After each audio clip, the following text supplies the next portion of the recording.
வணக்கம். ஸோ ஸ்டார்டிங்கில் நம்ம யூனிட் 9 அதுக்கான ஒரு இன்ட்ரோடக்ஷன் செஷன் மட்டும் பார்த்தோம். அப்போ எப்போ டாப்பிக்குள்ளே போவீங்க அப்படின்னு ஒரு பேசிக் இன்ட்ரோடக்ஷன் தான் அந்த வீடியோ. நான் சராசரியாக ஒரு 30 கேள்விகள் இந்த யூனிட் 9லேருந்து இருந்துச்சு டிஎன்பிஎஸ்சி வெளியிட்டு அந்த மாடல் வினாத்தாளில். ஸோ இப்போ இனிமேல் என்ன பண்ண போகிறோம் அப்படின்னா அந்த யூனிட் 9 நீங்கள் சொன்ன மாதிரி டாப்பிக்குள்ளே ஒவ்வொரு டாப்பிக்காக எடுத்து நம்ம பார்க்க போகிறோம். யூனிட் 9ல் அந்த யூனிட் 9ஓட ஃபஸ்ட்டு டைட்டில் அவங்க என்ன கொடுத்துருக்காங்க அப்படின்னா இந்த மனிதவள மேம்பாடு, அது சம்மந்தப்பட்ட ஒரு டாப்பிக்கு. அது கண்டினியூ என்ன இருக்குது அப்படின்னா தமிழ்நாட்டோட மனிதவள மேம்பாடும் அதை மற்ற மாநிலங்களை கம்பேர் பண்ணும்போது நம்ம என்ன ஸ்டேட்டஸில் இருக்கோம் அப்படிங்கிறதும் அந்த டைட்டிலில் இருக்குது. ஸோ அப்போ அதுதான் நம்ம இன்றைக்கி பார்க்க போகிறோம். அப்போ ஃபஸ்ட்டு இந்த ஹியூமன் டெவலப்மெண்ட் இண்டெக்ஸ், இந்த மனித வள மேம்பாட்டு குறியீடு, இது ஏன் தேவை? முதல்ல ஏன்னா இது ஏன் தேவைன்னு பேசிக் தெரிஞ்சால் மட்டும்தான் என்ன பண்ண முடியும், அதுக்கான அப்டேஷன் லெவல் நம்ம போக முடியும். ரெண்டாவது அதிகமாக ஃபேக்சுவல் டேட்டாஸ் இருக்கிற டாபிக், அதிகமாக ஃபேக்சுவல் டேட்டாஸ் இருக்கும், நம்பர் அதிகமாக வரும், பர்சன்டேஜ் அதிகமாக வரும், சில டேட்டாஸ் இருக்கும். அப்போ நம்ம இது எல்லாத்தையும் மக்கப் பண்ண முடியாது. நிறையா டேட்டாஸ் எப்போயும் மக்கப் பண்ணிட்டே இருப்பீங்க. சும்மா போர்டில் எழுதி போட்டு ஈஸியாக ஃபில் பண்ணி இதுதான் அண்டர்லைன் பண்ணிட்டு போயிடலாம். ஆனால் நமக்கு அது தெரியணும், அதோட பேசிக் தெரிஞ்சிச்சுன்னா அது நம்ம மக்கப் பண்ணணும் அவசியம் இல்லை. ஈஸியாக இதனால தான் இந்த பாயிண்டில் வந்து நிற்கிது அப்படின்னு நம்ம அண்டர்ஸ்டாண்ட் பண்ணிடலாம். ஸோ அந்த மாதிரி தான் பண்ண போகிறோம். இப்போ ஃபஸ்ட்டு இந்த ஹியூமன் டெவலப்மெண்ட் இண்டெக்ஸ், தமிழில் மனித வள மேம்பாடு, இது ஹியூமன் டெவலப்மெண்ட். அப்போ மனித வள மேம்பாடு என்ன சொல்லுது அப்படின்னா ஐநாவோட அறிக்கை, யுனைடெட் நேஷன் சொல்லப்படுற ஐக்கிய நாடுகளாகவே அதோட அறிக்கையில் என்ன சொல்கிறாங்க அப்படின்னு பார்த்தோம்னா, ஸோ நமக்கான விருப்பம் என்ன இருக்குது, அந்த விருப்பத்தை நல்லா விரிவுபடுத்தி ஸோ அந்த விருப்பத்தை அடையக்கூடிய அளவுக்கு நம்மளோட திறன்களை மேம்படுத்துறதுக்கு பேர் தான் மனிதவள மேம்பாடு அப்படின்னு சொல்லப்படுது. இப்போ எக்ஸாம்பிளுக்கு இப்படி வச்சுப்போம், ஒரு பெரிய வீடு கட்டணும், பெரிய கார் வாங்கணும் அப்படிங்கிறது நம்மளோட பெரிய விருப்பமாக இருக்கலாம். ஸோ அதை நம்ம எப்படி ரீச் பண்ண போகிறோம், அதை ரீச் பண்ணக்கூடிய அளவுக்கு நம்மளை அப்போ நல்லா படிச்சிருக்கணும், நல்ல வேலை செய்யணும், நமக்குன்னு சில திறமை சொல்லுவாங்க, திறமையில் மேலே வந்துட்டாங்க. அந்த திறமை தான் என்ன சொல்கிறாங்க மனிதவள மேம்பாடு அப்படின்னு சொல்லப்படுது. ஒவ்வொரு நாட்டோட பொருளாதாரத்துக்கும் 2 அடிப்படை காரணங்களாக சொல்லப்படுது. இப்போ எவரி எக்கனாமிக்ஸ், ஒவ்வொரு கண்ட்ரியோட எக்கனாமிக்கை பற்றி சொல்கிறாங்க. அதில் அவங்க ஃபஸ்ட்டு எதை சொல்கிறாங்க அப்படின்னா இந்த வளர்ச்சி அப்படிங்கிற வார்த்தையை பற்றி சொல்கிறாங்க. ஸோ இங்கிலீஷில் க்ரோத் அப்படின்னு சொல்லப்படுது. இந்த வளர்ச்சி அப்படின்னா என்ன, இங்கே சொல்லியிருக்க டெவலப்மெண்ட் மேம்பாடு அப்படின்னா என்ன? ஏன்னா ஒவ்வொரு நாட்டோட பொருளாதாரத்தோட அடித்தளம் இந்த 2 வார்த்தையிலேருந்து தான் உருவாகுது அப்படின்னு வரலாற்று இந்த பொருளாதார ஆய்வாளர்கள் சொல்கிறாங்க. அப்போ இந்த வளர்ச்சி அப்படின்னா என்ன, சேம் டைம் மேம்பாடு அப்படின்னா என்ன, இங்கிலீஷில் டெவலப்மெண்ட் அப்படின்னு சொல்லப்படுது. இப்போ வளர்ச்சி சிம்பிளாக இப்படி வச்சுப்போம், ஒரு குழந்தை பிறக்குது, அது ஸ்டெப் பை ஸ்டெப்பாக வளர்ந்துருக்கு, அது வளர்ச்சின்னு சொல்லப்படுது.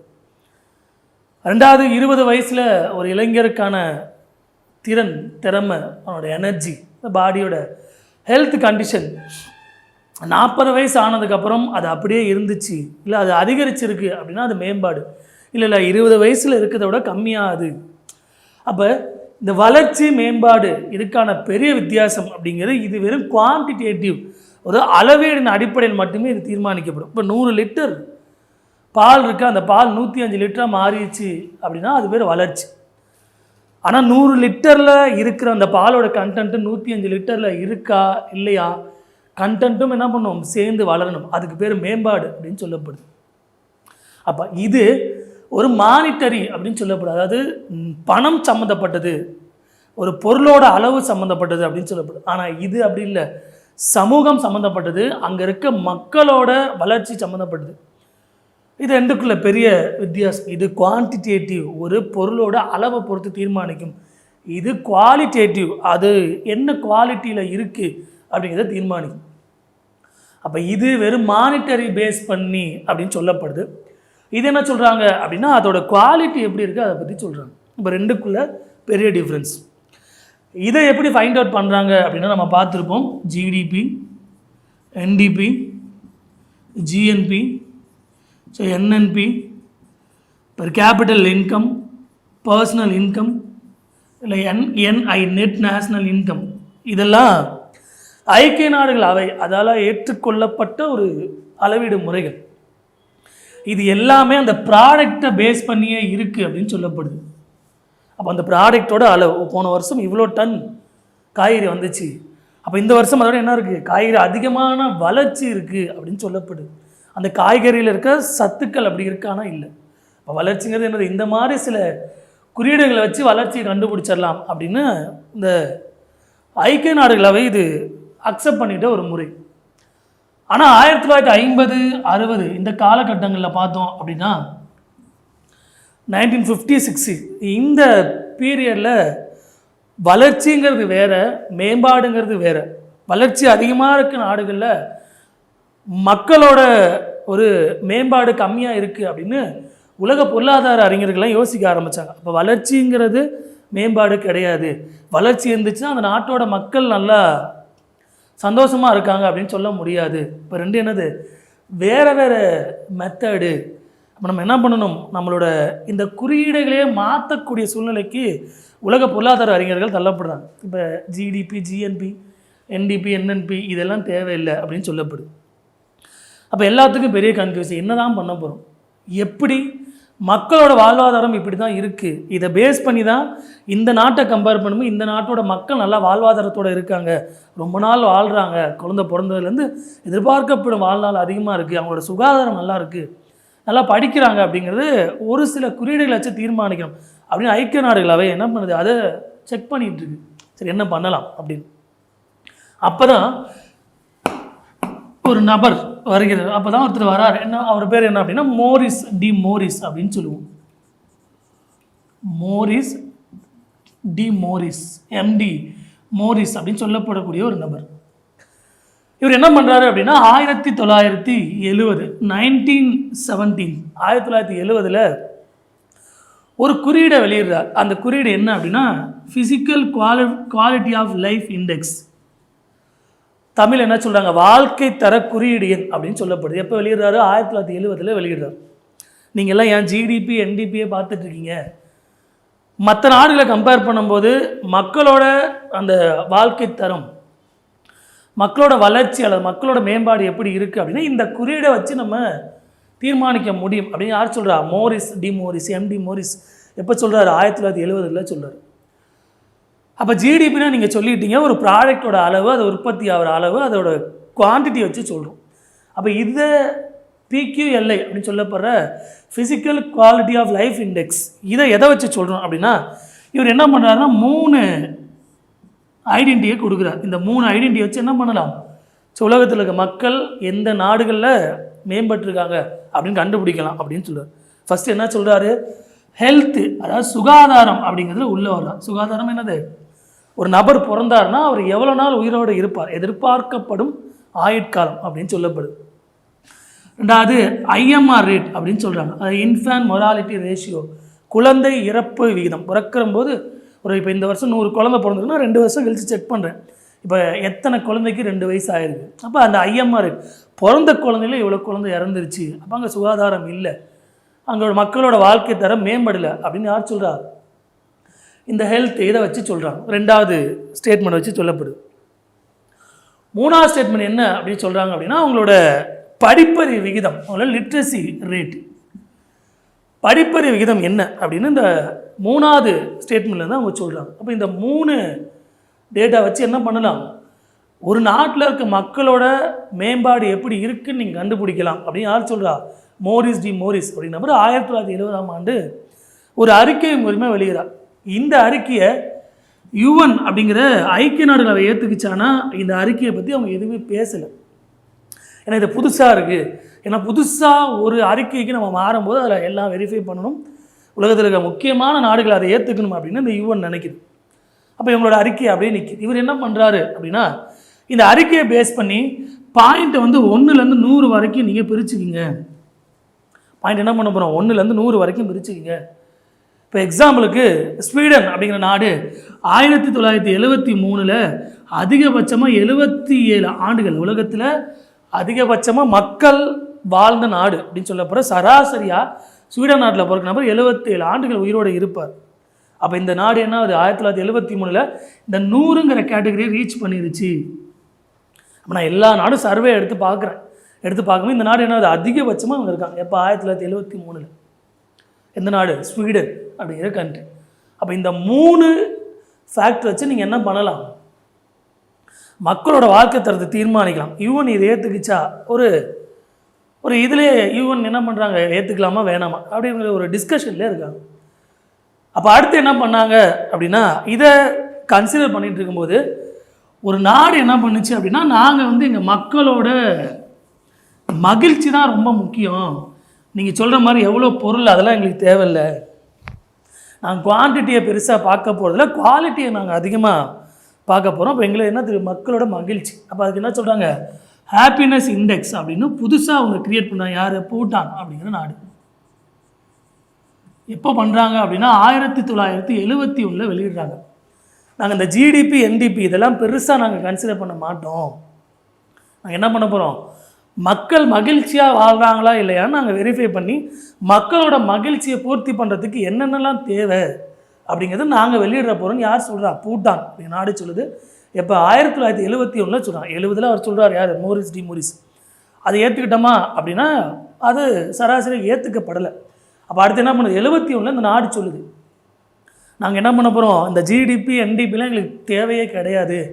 எங்கள் மக்கள் மகிழ்ச்சியாக இருக்காங்களா அப்படின்னா சில அறிவுகள் வச்சு நாங்கள் மகிழ்ச்சியாக இருக்காங்கன்னு நாங்கள் கண்டுபிடிச்சிருவோம். யார் சொல்கிறா? பூட்டான். இப்போ இவங்க என்ன இவங்க என்ன இதை கன்சிடர் பண்ணுறாங்க அப்படின்னா, ஃபஸ்ட்டு அவங்க எதிர்பார்க்கறது ஹையஸ்ட் பெர் கேபிட்டல் இன்கம், தனிநபர் அதிகபட்சமாக வரக்கூடிய வருமானம். ஒரு தனிநபருக்கு அதிகபட்சமாக எவ்வளோ வருமானம் வருது. ரெண்டாவது குட் கவர்னன்ஸ் அப்படின்னு சொல்லப்படுற ஒரு சிறந்த நிர்வாகம் கொண்ட நாடுகள், குட் கவர்னன்ஸ். மூணாவது என்விரான்மெண்ட், சுற்றுச்சூழல். நம்ம சுற்றுச்சூழலை எப்படி பயன்படுத்த போகிறோம், இந்த சுற்றுச்சூழலால் நமக்கு என்ன நன்மைகள், அது எப்படியெல்லாம் நம்மளோட வாழ்க்கையில் சம்மந்தப்பட்டிருக்கு, அது மூணாவது. நாலாவது கல்ச்சர், அதோட டெவலப், நம்மளோட கலாச்சார மேம்பாடு. இந்த 4 குறியீடுகளை வச்சு இங்கே என்ன பண்ணுறாங்க, மகிழ்ச்சிக்கான குறியீடை வெளியிடலாம் அப்படின்னு இந்த பூட்டான் நாடு சொல்லுது. வருமானம் அதிகபட்சமாக எவ்வளோ வருது, சிறந்த நிர்வாகம் கொண்ட நாடுகள். ஏன்னா அது ஒவ்வொரு நாடும் தன்னோட சுற்றுச்சூழலை எப்படி பாதுகாத்திருக்கு, மழை வருதா, அதிகமாக மரம் வளர்த்துருக்கா, ஃபேக்ட்ரிஸ் பொல்யூஷன் இல்லாமல் இருக்கா, ஆற்றுல தண்ணி கலக்காமல் இருக்கா, இது எல்லாத்தையும் பார்க்குது. கல்ச்சர் அதோட கலாச்சாரத்தை எப்படி மேம்படுத்துது. இந்த கலாச்சாரம்னால மக்கள் ஒன்றா இருக்காங்க, சந்தோஷமாக இருக்காங்க. ஸோ அப்போ கலாச்சாரம் இதை மாதிரி நம்ம மேம்படுத்தணும் அப்படின்னு சொல்லி 4 ஃபேக்டரை வச்சு இவங்க என்ன பண்ணாங்க, இந்த மகிழ்ச்சிக்கான குறியீடை இவங்க வெளியிடுறாங்க. யார்?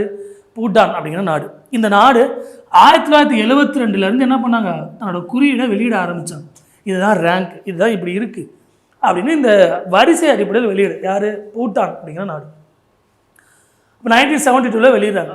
இதையும் யுஎன் அப்படின்னு அழைக்கப்படுற ஐக்கிய நாடுகள் அவை ஏற்றுக்குச்சா அப்படின்னா ஏற்றுக்கலாமா வேணாமா, 2 கன்ஃபியூஷனில் இருக்குது.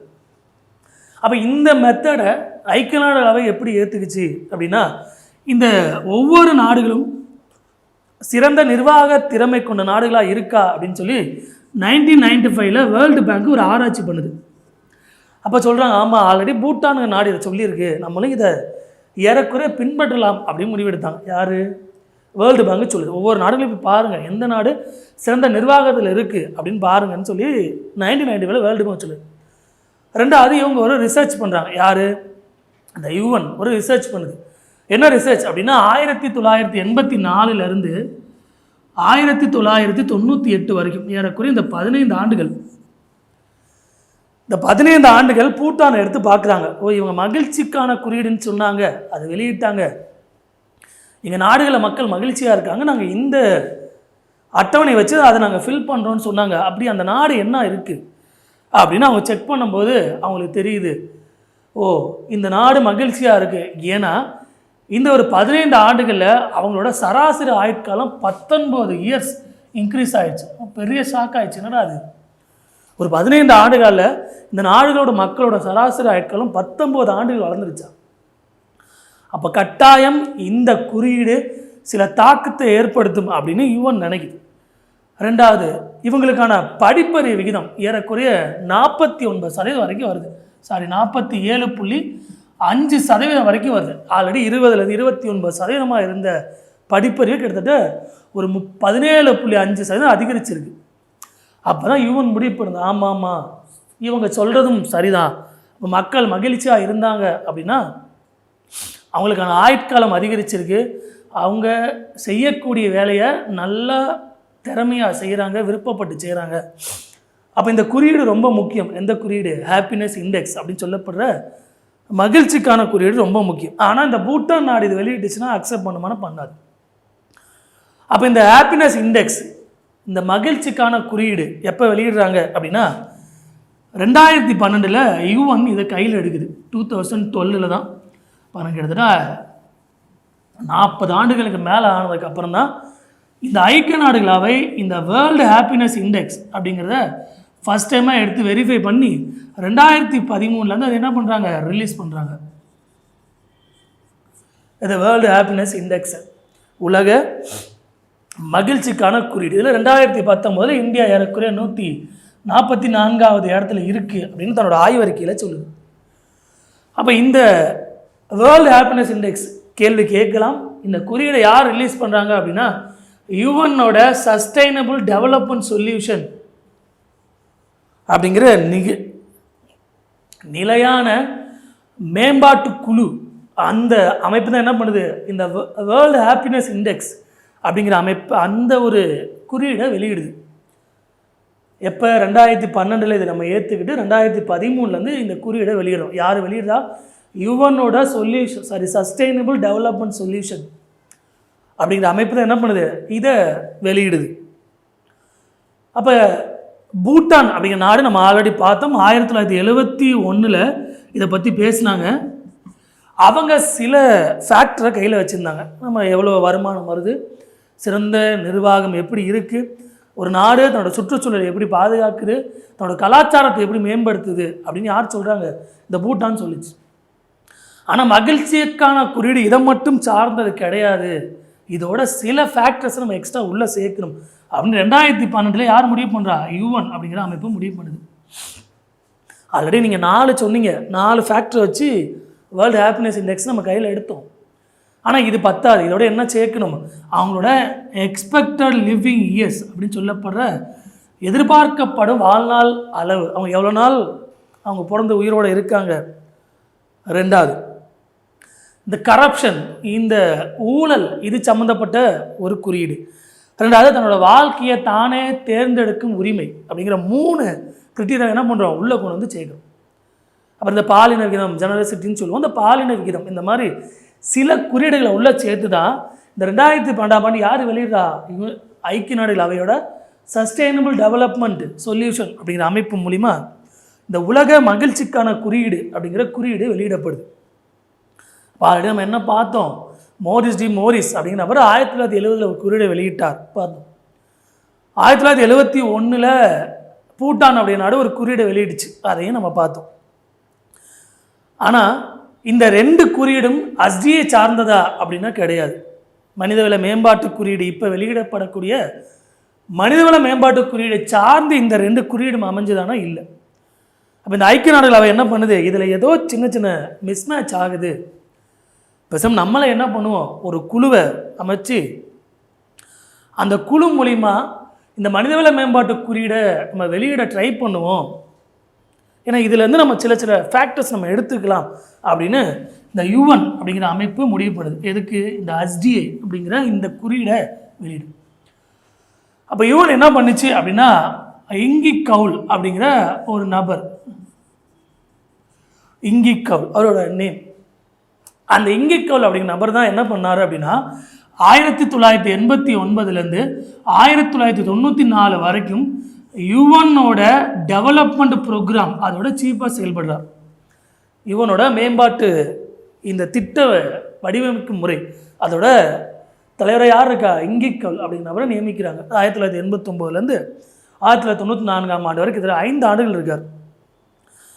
அப்போ இவர் தலைமையில் ஒரு டீம் உருவாக்கப்படுது. இப்போ இவர் என்ன பண்ணுறாரு, ஒரு டீமை ஃபார்ம் பண்ணுறாரு. அந்த டீமோட தலைவராக யாருன்னா ஹபாப் உல் ஹக் அப்படிங்கிற நபரை பாகிஸ்தானை சேர்ந்த ஒரு பொருளாதார அறிஞர் ஹபாப் உல் ஹக் அப்படிங்கிற நபர் இவரோட தலைமையில் இவங்க ஒரு டீம் அமைக்கிறாங்க. அந்த டீமில் இந்தியாவை சேர்ந்த முக்கியமான பொருளாதார அறிஞராக இருக்க அமர்த்தியா சென் அவரும் இடம்பெறார். அப்போ இந்த ஐக்கிய நாடுகள் அவை இவங்களை ப்ரோக்ராம் ஹெட்டாக போடுது. இவங்க ஒரு டீம் அமைக்கிறாங்க. அந்த டீம் தான் யார்? ஹபாப் உல் ஹக், அமர்த்தியா சென். இவங்க எல்லாம் சேர்ந்து தான் முதல் முறையாக 1990 மனிதவள மேம்பாட்டு குறியீடு அப்படின்னு ஒரு முறையை வெளியிடுறாங்க. இப்போ 1990 எந்த குறியீடுகளை அடிப்படையாக வச்சு ஒரு நாடு தன்னோட மனிதவள மேம்பாட்டில் முன்னாடி இருக்குது அப்படிங்கிறத சில குறியீடின் மூலிமா நீ கண்டுபிடிக்கலாம் அப்படின்னு இந்த ஹபாப் உல் ஹக் தலைமையில் இருக்க டீம் சஜஷன் பண்ணுது. அப்போ இந்த சஜஷனை 1990 UN அப்படிங்கிற அமைப்பு ஏற்றுக்குது. எப்போ? 1990. அப்போ ஏறக்குறைய 1990ஆம் ஆண்டிலிருந்து இந்த மனிதவள மேம்பாட்டு குறியீடு வெளியிடப்படுது. யார்? ரொம்ப முக்கியம், ஹபாப் உல் ஹக். அவர் எந்த நாடு அப்படின்னு கேட்டால் பாகிஸ்தான். அமர்த்தியா சென் அவர் எந்த நாடுன்னு கேட்டால் இந்தியா. இந்த 2 நபர் இந்த மனிதவள மேம்பாட்டு குறியீடை திட்டமிடுறதுல முக்கியமான இடத்துல இருக்காங்க. அப்போ இவங்க ஒரு சஜஷன் கொடுக்குறாங்க. என்ன சஜஷன் சொல்லியாச்சு? சில குறியீடுகளை அடிப்படையாக வச்சு ஒவ்வொரு நாட்டோட மனித வள மேம்பாட்டை நீங்கள் தீர்மானிக்கலாம் அப்படின்னு சொல்லப்படுது. அப்போ இந்த குறியீடை யார் ஏற்றுக்கிறா? ஐக்கிய நாடுகளாகவே ஏற்றுக்கிட்டு என்ன பண்ணுது? ஓகே, இதை நம்ம டேட்டாவை எடுப்போம். அந்த டேட்டா எடுத்து என்ன பண்ணலாம்? அடுத்தடுத்து நம்மளோட உலக அளவில் ரேங்கை ரிலீஸ் பண்ணலாம் அப்படின்னு முடிவெடுக்கிறாங்க. அப்படி என்ன இவங்க சஜஷன் பண்ணாங்க? எதெல்லாம் நம்ம எடுக்க போகிறோம்? யார்? இந்த ஹபாப் உல் ஹக்கும் அமர்த்தியா சென் அப்படிங்கிற இந்த 2 நபரும் என்னோட குழுவில் முக்கியமான நபராக கருதப்பட்டாங்க.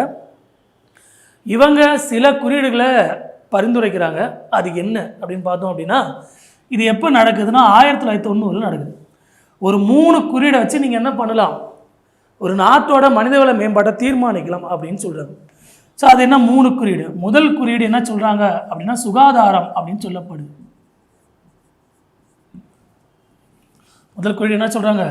சுகாதாரம் அப்படின்னு சொல்கிறாங்க. ஹெல்த் அப்படின்னு சொல்லப்படுது. இது எப்படி தீர்மானித்தாங்க அப்படின்னா, உங்களோட எதிர்பார்க்கப்படும் வாழ்நாள் அளவை பொறுத்து உங்களோட சுகாதாரத்தை நாங்கள் தீர்மானிக்க போகிறோம் அப்படின்னு யார் சொல்கிறா? இவங்களோட முதல் குறியீடு சொல்லுது. நான் ஒரு 91 போய் செக் பண்ணுறேன். எவ்வளோ பேர் எத்தனை வயசு இருக்கீங்க சராசரியாக? நான் 50 வயசு, நீங்கள் 60 வயசு, 70 வயசு, 80 வயசு அப்படி சொல்லும்போது எல்லாத்தையும் கூட்டி சராசரி. ஓகே, இந்த நாடுகளில் சராசரியாக 65 வயசு வரைக்கும் இருக்காங்க. ஃபஸ்ட்டு குறியீடு. 2வது குறியீடு என்ன சொல்கிறாங்க அப்படின்னா எஜுகேஷன், கல்வி. அப்போ ஒவ்வொரு மனிதனுக்கும் கல்வி மிக முக்கியமானது அப்படின்னு இந்த UN அப்படிங்கிற அமைப்பு முடிவு பண்ணுது. அப்போ கல்வியை எடுத்து நம்ம என்ன பண்ணலாம்? அதுக்கான வேல்யூவை ஃபைண்ட் அவுட் பண்ணலாம். அப்போ கல்வியை 2 இதாக பிரித்தாங்க. ஒன்று 25 வயதுக்கு மேற்பட்ட நபர்கள், இன்னொன்று 25 வயதிற்கு கீழ் உள்ள நபர்கள் அப்படின்னு சொல்லப்படுது. அப்போ நீ என்கிட்ட வந்து கேட்குறேன், எவ்வளோ வயசு ஆச்சு? 25 வயசு மேலே ஆயிடுச்சு. அப்போ எவ்வளோ படிச்சிருக்கீங்க? பக்கத்தில் போய் கேட்குவோம், உனக்கு எவ்வளோ வயசு? 17 வயசு. அப்போ எவ்வளோ படிச்சிருக்கேன்? அப்போ என்ன பண்ணுறாங்க? இந்த எஜுகேஷனை 2ஆக பிரிக்கிறாங்க. 25 வயதுக்கு மேலே இருக்க ஒரு கூட்டம் எவ்வளோ படிச்சிருக்கு, 25 வயது கீழே இருக்க கூட்டம் சராசரியாக எவ்வளோ படிச்சுக்கிட்டு இருக்கு. அப்படி என்ன பண்ணியாச்சு? கல்வியை 2ஆக பிரித்தாச்சு. அடுத்து என்ன சொல்கிறாங்க? அந்த வருமானம், அது லிவிங் ஸ்டாண்டர்ட், அது ஸ்டாண்டர்ட் ஆஃப் லிவிங் அப்படின்னு சொல்லப்படுது. உங்களோட வாழ்க்கை தரம் எப்படி இருக்குது, உங்களுக்கு எவ்வளோ வருமானம் வருது, எவ்வளோ செலவு பண்ணுறீங்க அப்படின்னு என்ன சொல்கிறாங்க? உங்களோட வாழ்க்கை தரத்தை வச்சு தீர்மானிக்கிறாங்க. இது சில நேரங்களில் GNI அப்படின்னு சொல்லப்படுற கிராஸ் நேஷ்னல் இன்கம் அதில் இருந்தும் இல்லை பர்ச்சேசிங் பவர் பேரிட்டி, இப்போ இதுதான் ஆட் பண்ணியாச்சு. அப்போ நீங்கள் செலவழிக்கக்கூடிய தொகைகள் டாலர் அடிப்படையில் வச்சு என்ன பண்ணுறாங்க? இந்த ஸ்டாண்டர்ட் ஆஃப் லிவிங், உங்களோட வாழ்க்கை தரம் எப்படி இருக்குது அப்படின்னு. இது 3 ரொம்ப முக்கியம். Health, education, standard of living or living standard அப்படின்னு சொல்லப்படுது. இந்த 3 குறியீடை அவங்க கொடுக்குறாங்க. இந்த 3 குறியீடை வச்சு நீங்கள் என்ன பண்ணலாம்? ஒரு நாட்டோட மனித வளம் மேம்பட்டுருக்கா இல்லையா அப்படின்னு தன்னோட சஜஷனில் சொல்கிறாங்க. யுவன் படித்து பார்க்குறாங்க. சரி, ஓகே, இது ஏறக்குறைய எல்லா நாடும் ஏற்றுக்கொள்ளக்கூடிய அளவில் தான் இருக்குது அப்படின்னு யுவன் முடிவு பண்ணுது. அப்போ இவங்க இந்த SDI அப்படின்னு சொல்லக்கூடிய மனிதவள மேம்பாட்டு குறியீடை வெளியிட ஒரு அமைப்பு உருவாக்குது. அதான் என்னது UNDP. கேள்வி கேட்கலாம், எந்த அமைப்பு SDI ரிலீஸ் பண்ணுது உலக அளவில்? இந்திய அளவில், மாநில அளவில் கிடையாது, உலக அளவில். அப்போ உலக அளவில் யுனைடெட் நேஷனோட டெவலப்மெண்ட் ப்ரோக்ராம் அப்படின்னு சொல்லப்படுற UNDP தான் என்ன பண்ணுது, SDI அப்படிங்கிற ஒரு குறியீடை வெளியிடுது. இந்த 3 டாப்பிக்கை அடிப்படையாக வச்சு. சரி, ரைட். எப்படி இவங்க ஃபைண்ட் அவுட் பண்ண போகிறாங்க, என்ன ரேட்டிங் இவங்க போட போகிறாங்க அப்படின்னு அடுத்த ஒரு சஜஷன். அப்போ இவங்க எப்படி ஃபைண்ட் அவுட் பண்ண போகிறாங்க அப்படின்னா, இவங்க ஒரு ஃபார்முலாவை கொடுக்குறாங்க. என்ன ஃபார்முலா அப்படின்னா, SDI equal to original value உண்மையான மதிப்பு மைனஸ் மினிமம் வேல்யூ குறைந்தபட்ச மதிப்பு divide by maximum value minus minimum value அப்படிங்கிற ஒரு ஃபார்முலா. இப்போ எடுத்துக்காட்டுக்கு இந்த expected living years minimum 20, maximum 80. India பார்த்தீங்கன்னா 69.4. அப்போ என்ன பண்ணுவாங்க, 69.4 மைனஸ் 20 டிவைட் பை 80 மைனஸ் 20 அப்படிங்கிற ஒரு ஃபார்முலா பேஸ் பண்ணி என்ன பண்ணியாச்சு, இந்த மாதிரி ஒரு டேட்டாவை நீங்கள் கண்டுபிடிக்கலாம். அப்போ ரெண்டாவது என்னாச்சு, இது எதில் வருது, டிவைடில் வருது. அப்போ வரக்கூடிய ரிசல்ட் எப்படி இருக்கும், கட்டாயம் 0லேருந்து 1க்குள்ளே மட்டும்தான் அந்த ரிசல்ட்டு வெளிவருது. அப்போ கேள்வி கேட்கலாம், SDI இண்டெக்ஸோட ரேஞ்சு எதுலேருந்து எது வரைக்கும் இருக்குது அப்படின்னா, எதுலேருந்து வரைக்கும் 0 to 1. காரணம் என்ன, இந்த மாதிரி டிவைடில் இருக்க ஃபார்முலானால. அவங்க என்ன சொல்கிறாங்க, original value minus minimum value divide by maximum value minus minimum value. அப்போ இந்த ஃபார்முலா மூலிமா நம்ம தெரிஞ்சுக்கலாம் SDI எதுலேருந்து இது வரைக்கும் இருக்கும், 0லேருந்து 1 வரைக்கும் இருக்கும். அப்போ இவங்களோட சஜஷன் படி உலக நாடுகளை 3 கிரிட்டீரியாவை பிரிக்கிறாங்க. அது என்ன சொல்கிறாங்க, 0.1லேருந்து கிட்டத்தட்ட 0.49 வரைக்கும், அதாவது மினிமம் அல்லது லோ SDI கண்ட்ரிஸ் அப்படின்னு சொல்லப்பட்டுச்சு. 0.1லேருந்து 0.49, அடுத்து 0.5லேருந்து 0.79, இது கிட்டத்தட்ட மிட் SDI டெவலப்மெண்ட், அதாவது இடையில வளர்ச்சி அடைந்த நாடுகள் அப்படிங்கிற பட்டியல். அடுத்து 0.8லேருந்து 1 வரைக்கும், இது ஹை SDI அப்படின்னு சொல்லப்பட்டுச்சு. எப்போ, ஆரம்ப காலகட்டங்களே உங்களுக்கு கொடுத்தது. ஏன்னா பாயிண்ட் எதுலேருந்து இது வரைக்கும், 0லேருந்து 1 வரைக்கும். ஏன் 0 to 1, அவங்க கொடுத்த ஃபார்முலா டிவைடரில் இருக்க ஃபார்முலா. அப்போ கட்டாயம் எதில் வரணும், பாயிண்டில் தான் வருது. அப்போ எத்தனை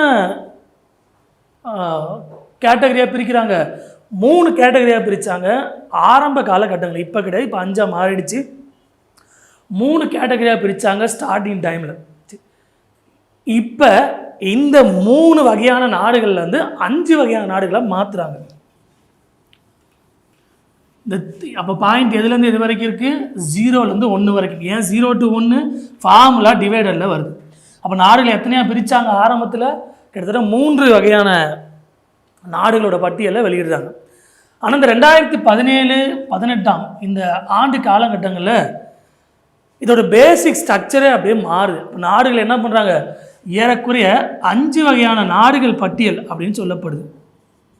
எத்தனையாக பிரிக்கிறாங்க, 5 வகையான நாடு. என்ன சொல்கிறாங்க, வெரி ஹை அப்படின்னு முதல் வகையான நாடுகளை சொல்கிறாங்க. ஹை அப்படின்னு அடுத்து இடையில், அடுத்து லோ SDI, கடைசி அன்ட்ரேசபிள் அப்படின்னு சொல்கிறாங்க. இந்த நாடுகள்லாம் இதை நம்ம என்ன பண்ணாலும் அந்த லிஸ்ட்டில் தான் இருக்குது அப்படின்னு சொன்னாங்க. அப்போ ஆரம்பத்தில் இந்த நாடுகள் பட்டியல் 3ஆக பிரித்தாங்க. நாட்கள் ஆக ஆக என்ன பண்ணியாச்சு, 5ஆக பிரித்தாங்க. காரணம் என்ன அப்படின்னா, இந்த பாயிண்ட் சிஸ்டம் வந்து ரொம்ப அக்யூரேட்டாக வர ஆரம்பிச்சிது. ரொம்ப அக்யூரேட்டாக எப்படி வந்துச்சு அப்படின்னா, ஸ்டார்டிங் டைமில் இது வெறும் ஆவரேஜ் பேஸ் பண்ணி எடுக்கிறாங்க. சராசரி அடிப்படையில் இது எடுக்கப்பட்டது அப்படின்னு சொல்லப்படுது. அதனால் சராசரி இப்படி வச்சுப்போம். இப்போ நம்ம எக்ஸ்பெக்டட் லிவிங் இயர்ஸ் அப்படின்னு வச்சுக்கலாம், எஜுகேஷன் இண்டெக்ஸ் அப்படின்னு வச்சுக்கலாம். 2 நாடுகள் தனித்தனியாக நீங்கள் கண்டுபிடிங்க. இதில் A அப்படிங்கிற ஒரு கண்ட்ரி, B அப்படிங்கிற கண்ட்ரி.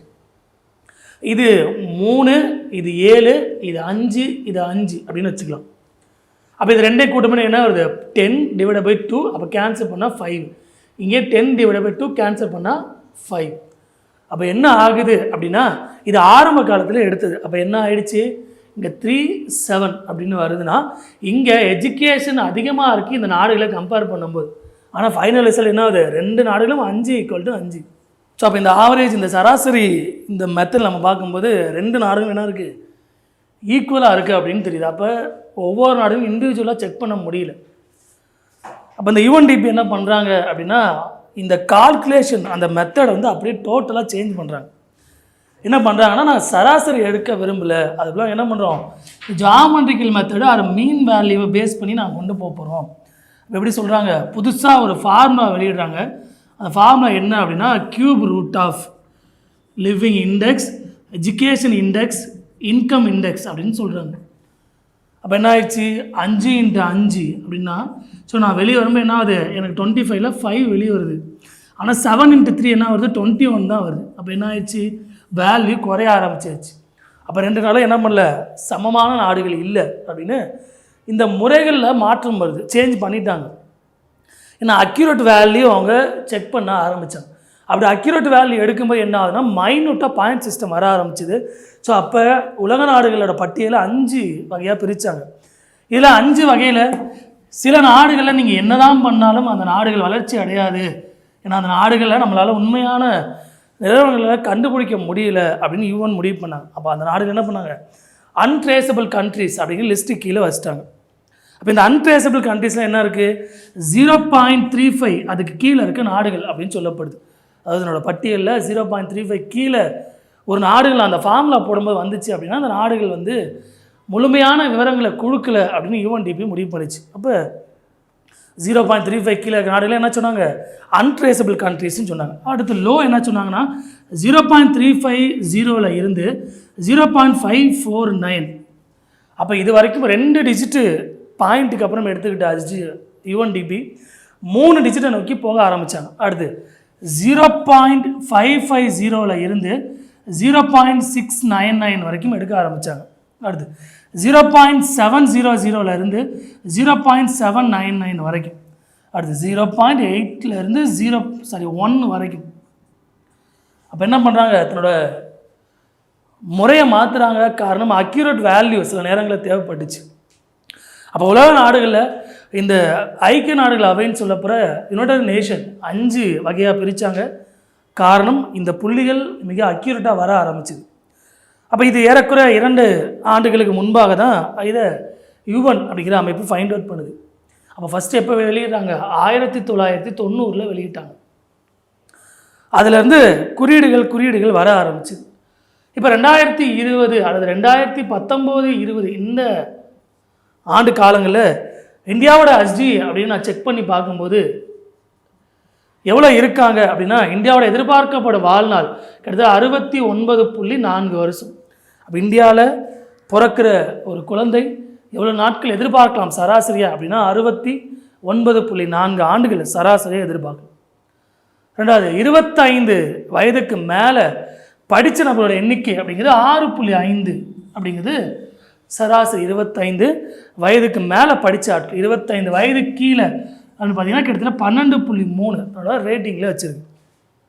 இப்போ எஜுகேஷன் அப்படின்னு நான் செக் பண்ணும்போது என்னது, 6.5ங்கிறது 25 வயதுக்கு மேற்பட்ட ஆட்கள். அப்போ 25 வயதுக்கு கீழே கிட்டத்தட்ட சராசரியாக 12.3 ஆண்டுகள் படிப்பறிவே இந்தியா அப்படின்னு நம்ம நாடு கொண்டு இருக்கு அப்படின்னு இந்த பட்டியல் மூலிமா நம்ம பார்க்கலாம். ரெண்டாவது, ஒட்டுமொத்த உலக பட்டியலில் இந்தியா பார்த்தீங்கன்னா 0.647 அப்படிங்கிற பாயிண்ட்டை எடுத்திருக்கு. 0.647. அப்போ நம்ம எந்த ஸ்டேஜில் இருக்கோம் அப்படின்னா இந்த 3வது ஸ்டேஜ் அப்படின்னு சொல்லக்கிற இந்த இடைப்பட்ட வளர்ச்சிக்கான நாடுகள் அப்படிங்கிற பட்டியலில் யார் இருக்கா, இந்தியா அப்படிங்கிற நாடு இருக்குது. ரெண்டாவது, இந்தியாவோட கிராஸ் நேஷ்னல் இன்கம் அப்படின்னு சொல்லப்படுற GNI அது எவ்வளோ இருக்குது அப்படின்னா கிட்டத்தட்ட 6,892 ரூபாய். இந்தியாவோட GNI அப்படிங்கிற ஃபேக்டர் இவங்க 2019 வெளியிட்ட இந்த ஃபேக்டர் எவ்வளோ, 6,829 ரூபாய் இந்தியாவோட GNI அப்படிங்கிறது. இந்த பர்ச்சேசிங் பவர் பேரிட்டி கடந்த 2 ஆண்டுகளில் இந்தியா அதிக அளவு இந்தியாவோட ஃபினான்ஸ் மினிஸ்டர் தன்னோட வார்த்தைகளில் சொன்னது இந்த PPP அப்படிங்கிறது இந்திய மக்களோட செலவிடக்கூடிய தொகையின் அளவு, இந்த பர்ச்சேசிங் பவர் பேர் நம்மளால் எவ்வளோ செலவிட முடியும் அப்படிங்கிற தொகையின் அளவு நம்ம பார்த்தோம்னா கிட்டத்தட்ட $2199 ஒரு வருஷத்துக்கு இந்தியாவில் இருக்க ஒவ்வொரு சராசரி மக்களால் செலவிட முடியும் அப்படின்னு இந்த 2019க்கான SDA ரிப்போர்ட் சொல்லுது. அப்போ உலக நாடுகள் பட்டியலில் இந்தியா என்ன பண்ணுது, 129வது ரேங்க்கில் இருக்குது. ஸோ ரொம்ப ரொம்ப ரொம்ப முக்கியம். இந்தியாவோட SDA இண்டெக்ஸ் 2019 or 20 அந்த ரேஞ்சில் பார்க்கும்போது 129வது ரேங்க் இருக்குது. 69.4 ஆண்டுகள் சராசரி ஒரு இந்திய பிரஜையோட ஆயுட்காலம் அப்படின்னு சொல்லப்படுது. 25 வயது கீழே ஒரு மக்கள் படித்த சராசரி வேல்யூ 12.3 ஆண்டுகள் வரைக்கும் அவங்க படிச்சிருக்காங்க. இந்தியா வாங்கின ஒட்டுமொத்த மதிப்பீடு 0.647 அப்படிங்கிறது. நம்மளோட கிராஸ் நேஷ்னல் இன்கம் கிட்டத்தட்ட 6,829 ரூபாயாக இருக்குது. நம்ம செலவிடக்கூடிய தொகை $2,199 சராசரி ஆண்டு ஒன்றுக்கு நம்ம பர்ச்சேசிங் பவர் பேரிட்டி மூலமாக செலவிடும். இந்த ரேட்டிங் அடிப்படையில் இந்தியா என்ன இருக்குது, 129வது நாடு. இப்போ ஃபஸ்ட்டு பிளேஸு அப்படின்னு பார்க்கும்போது நார்வே அப்படிங்கிற நாடு எவ்வளோ இருக்காங்க அப்படின்னா 0.954 அப்படிங்கிற அவ்வளோ பாயிண்ட் வாங்கியிருக்காங்க. சுவிட்சர்லாந்து அப்படிங்கிற கண்ட்ரி அதுக்கு அடுத்த பிளேஸில் இருக்குது 0.946 சுவிட்சர்லாந்து அப்படிங்கிற நாடு. கடைசி பகுதியில் நைஜர் அப்படிங்கிற ஒரு கண்ட்ரி தான் என்ன ஆகுது, கடைசி பகுதியில் இருக்குது. இவன் வாங்கின பாயிண்ட்டு 0.377 அப்படிங்கிற இந்த பட்டியல். இதில் இந்தியாவோட நம்ம மதிப்பு பார்த்தீங்கன்னா எவ்வளோ, 129. சரி, ஆரம்பத்தில் இந்த 3 வேல்யூ மட்டும்தான் நம்ம எடுத்துக்கிட்டோம். என்ன வேல்யூ நம்ம எடுத்தோம், நம்மளோட எதிர்பார்க்கப்படும் ஆயுட்காலம், நம்மளோட சுகாதாரம் எப்படி இருக்குது இந்திய அளவில். ரெண்டாவது நம்ம எவ்வளோ படிப்பறிவு, கல்வி அறிவு, லிட்ரஸி.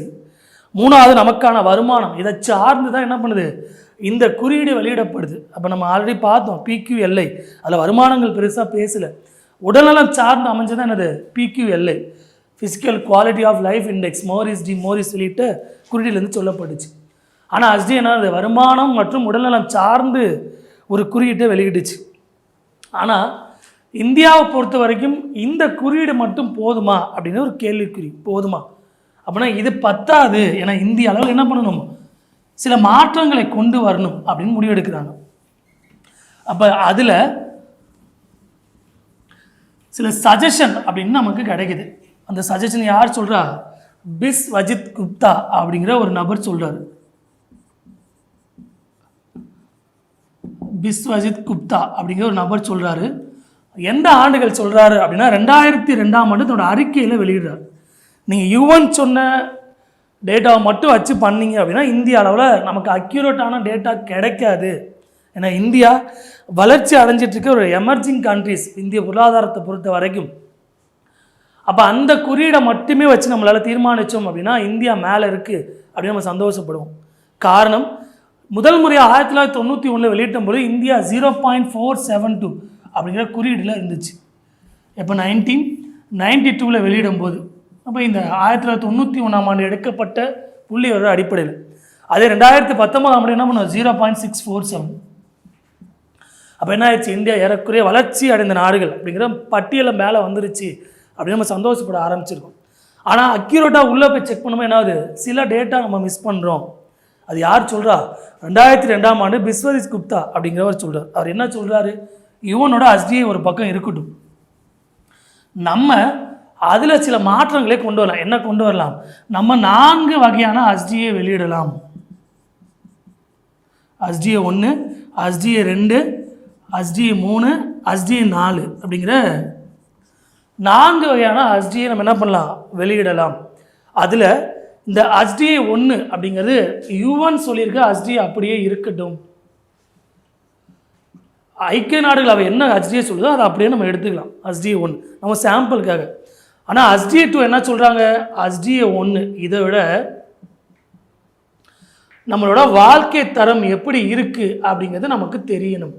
நம்மளோட லிவிங் ஸ்டாண்டர்ட் எப்படி இருக்குது எக்ஸ்ட்ரா நம்ம தனியாக ஃபைண்ட் அவுட் பண்ணணும். ஏன்னா அங்கே பர்ச்சேசிங் பவர் பேரிட்டிக்கு அதிகமாக முக்கியத்துவம் கொடுக்குது யுஎன் அப்படிங்கிற அமைப்பு. ஆனால் நம்ம என்னது, நமக்கு எவ்வளோ வருமானம் வருது அது ரொம்ப முக்கியத்துவம் கொடுக்கணும் அப்படின்னு இவரோட அறிக்கையில் சொல்லப்படுது.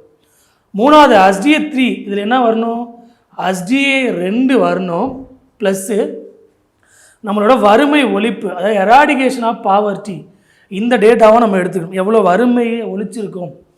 ஏன்னா யுஎனோட அறிக்கை அடிப்படையில் 2006லேருந்து 2014 இந்த 10 ஆண்டு காலகட்டங்களில் கிட்டத்தட்ட 271 மில்லியன் மக்கள் இந்தியாவில் வறுமையிலேருந்து மீண்டிருக்காங்க அப்படின்னு யுஎன் ஒரு ரிப்போர்ட்டில் சொல்லுது. அப்போ இந்தியா வறுமையிலேருந்து மேலே வந்துட்டாங்களா அப்படின்னா இல்லை. ஏன்னா இந்திய அளவில் 21.2% மக்கள் அவங்களோட வருமானம் $1.9 மட்டும்தான் ஒரு நாளைக்கு. எவ்வளோ பர்சன்டேஜ், 21.2% இந்திய மக்களோட ஒரு நாளைக்கான வருமானம் சராசரியாக $2 கம்மி. அப்போ நம்ம என்ன பண்ணுவோம், வறுமையை ஒழிக்கணும். அப்போ வறுமையை ஒழிக்கிறதுக்கான சில திட்டங்களை இந்திய அளவில் நீங்கள் கொண்டு வரணும். ஆல்ரெடி இந்திரா காந்தி ஆட்சி காலத்துக்கு கொண்டு வரப்பட்டது, அதிகமாக நீங்கள் கொண்டு வரணும்னு சொன்னாங்க.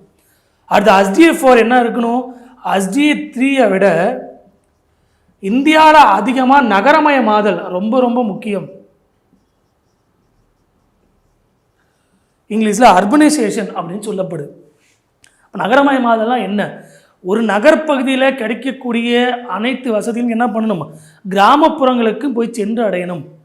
அப்போ கிராமப்புறங்களும் நகரம் அளவுக்கு முன்னேறணும் அப்படின்னு சொல்லி ஒரு ஸ்கீம் ஆரம்பித்தாங்க. பியூரா அப்படின்னு சொல்லப்படுற இந்தியாவோட முன்னாள் குடியரசுத் தலைவராக டாக்டர் APJ அப்துல் கலாம் அவரோட ஸ்கீம் இது சொல்லப்படுது.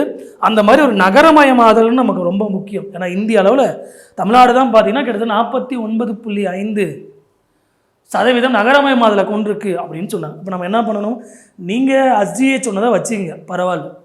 ஆனால் இந்தியா போன்ற 2ஆம் நிலை வளர்ச்சி அடைந்த நாடுகளில் நம்ம இன்னும் உள்ளே போய் செக் பண்ணோம்னா இந்தியா வளர்ச்சி அடையலை அப்படின்னு நீங்கள் தெரிஞ்சுக்கணும். அதுக்கு இந்த குறியீடு பயன்படும். தன்னோட அறிக்கையில் சொல்கிறார், யார், பிஸ்வஜித் குப்தா அப்படின்னப்ப தன்னோட அறிக்கையில் சொல்கிறார். அப்போ நம்ம இதை ஏற்றுக்கிட்டோமா அப்படின்னா சில காரணங்கள் ஏற்றுக்கிட்டு தான் என்ன பண்ணோம், 2003 முதல் முறையாக இந்திய அளவில் மாநிலங்களுக்கான ஒரு குறியீடை வெளியிடுறோம் இந்திய அளவில். அப்போ இவரோட அறிக்கை உலக அமைப்போட அறிக்கையிலேருந்து எப்படி இந்தியா மாறுபட்டிருக்கு அப்படின்னு சொல்லுது. இப்போ UNDP அந்த 3 ஃபேக்டர் மட்டும்தான் வச்சுருக்கா, நம்ம ஆரம்பத்தில் பார்த்த மாதிரி 3 ஃபேக்டர் மட்டும்தான் வச்சுருக்கா அப்படின்னா அந்த 3 ஃபேக்டர் பத்தாது. இன்னும் நம்ம என்ன பண்ணுவோம், புதுசாக சில டேட்டாவை க்ரியேட் பண்ணி ஒவ்வொரு நாடுகளும் ரொம்ப அக்யூரேட்டாக ஃபைண்ட் அவுட் பண்ணணும் அப்படின்னு சொன்னாங்க. அந்த அக்யூரேட்டாக ஃபைண்ட் அவுட் பண்ணுறது என்னவா இருக்கும் அப்படின்னா, ஃபஸ்ட்டு அவங்க சொன்னது மல்டி டைமென்ஷனல் பாவர்ட்டி இண்டெக்ஸ் அப்படின்னு சொல்கிறாங்க. பரிமாண வறுமை குறியீடு அப்படின்னு சொல்லப்படுது. இது எப்போ வெளியிடுறாங்க அப்படின்னா 2010 வெளியிடுறாங்க. பரிமாண வறுமை குறியீடு, மல்டி டைமென்ஷனல் பாவர்ட்டி இண்டெக்ஸ். ரெண்டாவது இன்ஈக்வாலிட்டி அட்ஜஸ்ட்மெண்ட் ஆஃப் SDA அப்படின்னு சொல்லப்படுது. சரி செய்யப்பட்ட மனிதவள குறியீடு, அது சமத்துவமின்மை சரி செய்யப்பட்ட மனிதவள மேம்பாட்டு குறியீடு, இதுவும் 2010 வெளியிடுறாங்க. மூணாவது ஜெண்டர் இன்ஈக்வாலிட்டி இண்டெக்ஸ், பாலின சமத்துவமின்மை, இதுவும் 2010 வெளியிடுறாங்க.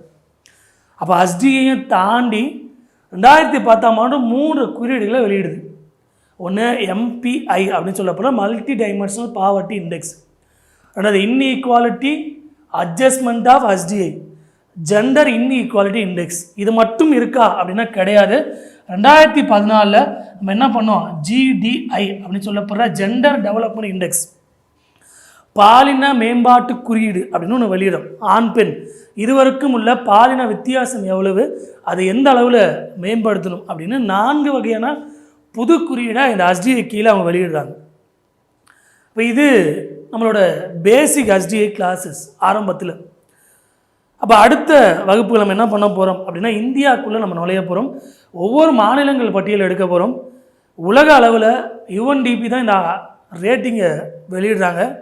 இந்திய அளவில் யார் வெளியிட போகிறாங்க, என்னென்ன காரணங்கள், ரெண்டாவது இதில் ஒவ்வொரு டேட்டாவை நம்ம உள்ளே போய் அடுத்தடுத்த வகுப்புகள் நம்ம என்ன பண்ண போகிறோம், ஒவ்வொரு டேட்டாவை செக் பண்ண போகிறோம். ஸோ நம்மளோட யூனிட் 9 முதல் வகுப்பு இது. ஸோ அடுத்தடுத்து நம்ம என்ன பண்ண போகிறோம், யூனிட் 9 முழு வீடியோ போட போகிறோம். ஸோ இந்த யூனிட் 9ஓட முழு வீடியோ முடிக்கும் போது உங்களுக்கு சராசரியாக இந்த யூனிட் 9ல் 25 வினாக்களும் இது பேஸ் பண்ணி நிறைய எக்கனாமிக் கான்செப்ட் உள்ளே வரனால அதில் ஒரு 17 வினாக்களும் என்ன பண்ணிடுவோம் இந்த யூனிட் 9லே சேர்த்து நம்ம கவர் பண்ணிடுவோம். ஸோ இது டேட்டா 1 அப்படின்னு ஞாபகம் வச்சுங்க, பார்ட் 1 அப்படின்னு ஞாபகம் வச்சுங்க. நீங்கள் கேட்ட மாதிரி நேரம் என்ன பண்ணிட்டோம், டாபிக் உள்ளே நம்ம போயிட்டோம். ஸோ HDயோட பேசிக் கிளாஸஸ் இது. ஸோ அப்கமிங் கிளாஸஸில் இந்தியா, தமிழ்நாடு உட்பட மாவட்டங்கள் அப்படின்னு ஒவ்வொரு டேட்டாவை அடுத்த வகுப்புகளில் நம்ம பார்ப்போம். தேங்க்யூ.